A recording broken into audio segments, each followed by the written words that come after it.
ನಮಸ್ಕಾರ ಸ್ಟೂಡೆಂಟ್ಸ್. ಇವತ್ತು ನಾವು ಆದೇಶ ಸಂಧಿ ಅಂದರೆ ಏನು ಅಂತ ತಿಳ್ಕೊಳ್ಳೋಣ ಮತ್ತು ಅದರ ಕೆಲವು ಉದಾಹರಣೆಗಳನ್ನು ನೋಡೋಣ. ಆದೇಶ ಸಂಧಿಯಲ್ಲಿ 3 ಇಂಪಾರ್ಟೆಂಟ್ ನಿಯಮಗಳಿವೆ. ನಾವು ಪ್ರತಿ ನಿಯಮವನ್ನು ಪ್ರಾಪರ್ ಉದಾಹರಣೆಯೊಂದಿಗೆ ಸುಲಭವಾಗಿ ಅರ್ಥ ಮಾಡಿಕೊಳ್ಳಲಿದ್ದೇವೆ. ಆದ್ದರಿಂದ ಕೊನೆವರೆಗೂ ಮಿಸ್ ಮಾಡದೆ ನೋಡಿ. ಸ್ನೇಹಿತರೆ, ಇಲ್ಲಿವರೆಗೂ ನಾವು ತಿಳ್ಕೊಂಡಿದ್ದೇನೆಂದರೆ ಸಂಧಿಗಳನ್ನ ಕನ್ನಡ ಸಂಧಿಗಳು ಹಾಗೂ ಸಂಸ್ಕೃತ ಸಂಧಿಗಳೆಂದು ವಿಂಗಡಿಸ್ಬೋದು. ಕಳೆದ ಎಪಿಸೋಡ್ನಲ್ಲಿ ನಾವು ಲೋಪಸಂಧಿ ಹಾಗೂ ಆಗಮ ಸಂಧಿಗಳನ್ನ ಅರ್ಥ ಮಾಡ್ಕೊಂಡ್ವಿ. ಈ ಎಪಿಸೋಡ್ನಲ್ಲಿ ಆದೇಶ ಸಂಧಿ ಅಂದರೆ ಏನು ಅಂತ ನೋಡೋಣ.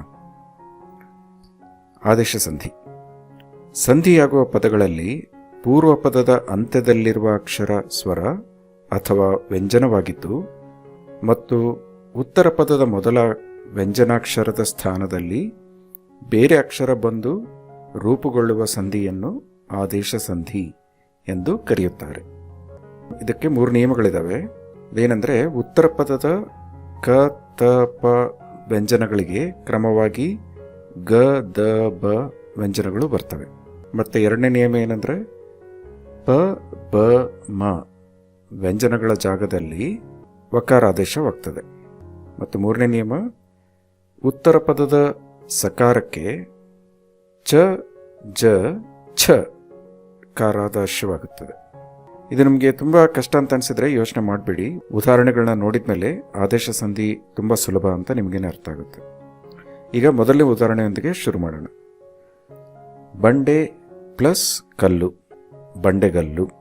ಈ ಉದಾಹರಣೆಯಲ್ಲಿ ಪೂರ್ವ ಪದದ ಕೊನೆಯ ಅಕ್ಷರ ಎ ಸ್ವರವಾಗಿದೆ ಮತ್ತು ಉತ್ತರ ಪದದ ಮೊದಲ ಅಕ್ಷರ ಕ ವ್ಯಂಜನವಾಗಿದೆ.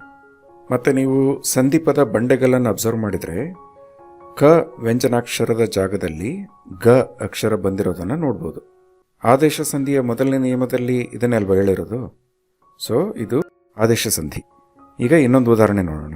ಹುಲಿ ಪ್ಲಸ್ ತೊಗಲು, ಹುಲಿದೊಗಲು. ಹುಲಿ ಪ್ಲಸ್ ತೊಗಲು, ಹುಲಿದೊಗಲು. ಈ ಉದಾಹರಣೆಯಲ್ಲಿ ಪೂರ್ವ ಪದದ ಕೊನೆಯ ಅಕ್ಷರ ಈ ಸ್ವರವಾಗಿದೆ ಮತ್ತು ಉತ್ತರ ಪದದ ಮೊದಲ ಅಕ್ಷರ ವ್ಯಂಜನ ಆಗಿದೆ. ನೀವು ಸಂಧಿಪದ ಹುಲಿದೊಗಲನ್ನು ಗಮನಿಸಿದರೆ ತ ವ್ಯಂಜನಾಕ್ಷರದ ಜಾಗದಲ್ಲಿ ದ ಅಕ್ಷರ ಬಂದಿರೋದನ್ನು ನೋಡ್ಬೋದು. ಆದ್ದರಿಂದ ಇದು ಆದೇಶ ಸಂಧಿ. ಈಗ ಇನ್ನೊಂದು ಉದಾಹರಣೆ ನೋಡೋಣ. ಕಣ್ ಪ್ಲಸ್ ಪನಿ, ಕಂಬನಿ. ಕಣ್ ಪ್ಲಸ್ ಪನಿ, ಕಂಬನಿ.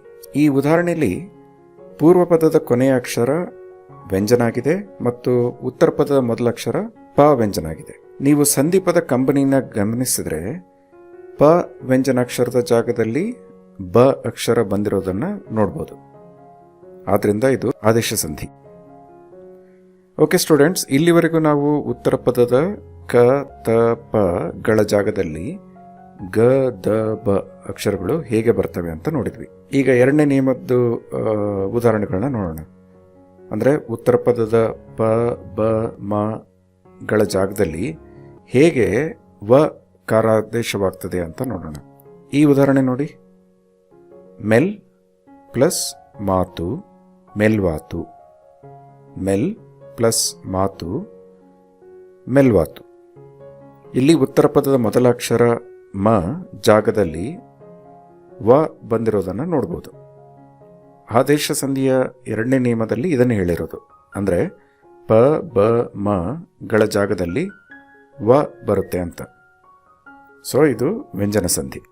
ಈಗ ಇನ್ನೊಂದು ಉದಾಹರಣೆ ನೋಡೋಣ. ಎಳ ಪ್ಲಸ್ ಬಳ್ಳಿ, ಎಳವಳ್ಳಿ. ಎಳ ಪ್ಲಸ್ ಬಳ್ಳಿ, ಎಳವಳ್ಳಿ. ಈ ಉದಾಹರಣೆಯಲ್ಲಿ ಬಾ ಜಾಗದಲ್ಲಿ ವ ಬಂದಿದೆ. ಈಗ ಇನ್ನೊಂದು ಉದಾಹರಣೆಯನ್ನು ನೋಡ್ಬೇಡ. ಎಳ ಪ್ಲಸ್ ಪೆರೆ, ಎಳೆವೆರೆ. ಎಳ ಪ್ಲಸ್ ಪೆರೆ, ಎಳೆವೆರೆ. ಈ ಉದಾಹರಣೆಯಲ್ಲಿ ಉತ್ತರ ಪದದ ಮೊದಲ ಅಕ್ಷರ ಪ ಜಾಗದಲ್ಲಿ ವ ಬಂದಿರೋದನ್ನು ನೋಡ್ಬೋದು. ಓಕೆ ಸ್ಟೂಡೆಂಟ್ಸ್, ಸೊ ಆದೇಶ ಸಂಧಿ ಅಂದರೆ ಏನು ಅಂತ ಈಗ ಅರ್ಥ ಆಗಿದೆ ಅಂತ ಅಂದ್ಕೊಳ್ತೀನಿ. ಕೊನೆಯದಾಗಿ ಉತ್ತರ ಪದದ ಸಕಾರಕ್ಕೆ ಚ ಜ ಛ ಕಾರ ಹೇಗೆ ಬರ್ತದೆ ಅಂತ ಒಂದ್ಸಲ ನೋಡೋಣ. ಇನ್ ಪ್ಲಸ್ ಸರ, ಇಂಚರ. ಹಿಂ ಪ್ಲಸ್ ಸರಿ, ಹಿಂಜರಿ. ನೂರ್ ಪ್ಲಸ್ ಸಾಸಿರ ನೂರ್ ಛಾಸಿರ. ಈ ಉದಾಹರಣೆಗಳಲ್ಲಿ ನೀವು ಹೇಗೆ ಉತ್ತರ ಪದದ ಸಕಾರಕ್ಕೆ ಚ ಜ ಛ ಕಾರ ಬಂದಿದೆ ಅಂತ ನೋಡ್ಬೋದು. ಓಕೆ ಸ್ಟೂಡೆಂಟ್ಸ್, ಈಗ ಕ್ವಿಕ್ಕಾಗಿ ಒಂದ್ಸಲ ಇಲ್ಲಿವರೆಗೆ ಕಲ್ತಿದ್ದನ್ನು ರೀಕ್ಯಾಪ್ ಮಾಡೋಣ. ಆದೇಶ ಸಂಧಿ ಅಂದರೆ ಏನು? ಸಂಧಿಯಾಗುವ ಪದಗಳಲ್ಲಿ ಪೂರ್ವ ಪದದ ಅಂತ್ಯದಲ್ಲಿರುವ ಅಕ್ಷರ ಸ್ವರ ಅಥವಾ ವ್ಯಂಜನವಾಗಿದ್ದು ಮತ್ತು ಉತ್ತರ ಪದದ ಮೊದಲ ವ್ಯಂಜನಾಕ್ಷರದ ಸ್ಥಾನದಲ್ಲಿ ಬೇರೆ ಅಕ್ಷರ ಬಂದು ರೂಪುಗೊಳ್ಳುವ ಸಂಧಿಯನ್ನು ಆದೇಶ ಸಂಧಿ ಎಂದು ಕರೆಯುತ್ತಾರೆ. ಸಂಧಿ ಕಾರ್ಯ ನಡೆಯುವಾಗ ಉತ್ತರ ಪದದ ಕ ತ ಪ ವ್ಯಂಜನಗಳಿಗೆ ಗ ದ ಬ ವ್ಯಂಜನಗಳು ಕ್ರಮವಾಗಿ ಬರ್ತವೆ. ಉತ್ತರ ಪದದ ಪ ಬ ಮ ವ್ಯಂಜನಗಳ ಜಾಗದಲ್ಲಿ ವಕಾರಾದೇಶವಾಗ್ತದೆ ಮತ್ತು ಉತ್ತರ ಪದದ ಸಕಾರಕ್ಕೆ ಚ ಜ ಛ ಕಾರವಾದೇಶವಾಗ್ತದೆ. ನೀವು ಇಲ್ಲಿ ಕೊಟ್ಟಿರೋ 3 ನಿಯಮಗಳಿಗೆ ಅನುಸಾರವಾಗಿ ಸಾಕಷ್ಟು ಎಕ್ಸಾಂಪಲ್ಸ್ನ ನಾವು ನೋಡಿದ್ವಿ. ನೀವು ಈಗಾಗಲೇ ಲೋಪ ಮತ್ತು ಆಗಮ ಸಂಧಿಗಳನ್ನ ಕಲ್ಕೊಂಡಿದ್ರೆ ಲೋಪ, ಆಗಮ ಮತ್ತು ಆದೇಶ ಸಂಧಿಗಳನ್ನ ಈ ರೀತಿ ನೆನ್ಪಿಟ್ಕೋಬಹುದು. ಲೋಪ ಸಂಧಿಯಲ್ಲಿ ಏನಾಗ್ತದೆ? ಅಕ್ಷರ ಬಿಟ್ಟು ಹೋಗ್ತದೆ, ಲೋಪ ಆಗ್ತದೆ. ಆಗಮ ಸಂಧಿಯಲ್ಲಿ ಹೊಸ ಅಕ್ಷರ ಬರ್ತದೆ ಮತ್ತು ಆದೇಶ ಸಂಧಿಯಲ್ಲಿ ಅಕ್ಷರ ಬದಲಾಗುತ್ತೆ. ಸೊ ಇಲ್ಲಿಗೆ ಇವತ್ತಿನ ಎಪಿಸೋಡ್ ಮುಗಿಸೋ ಸಮಯ ಬಂತು.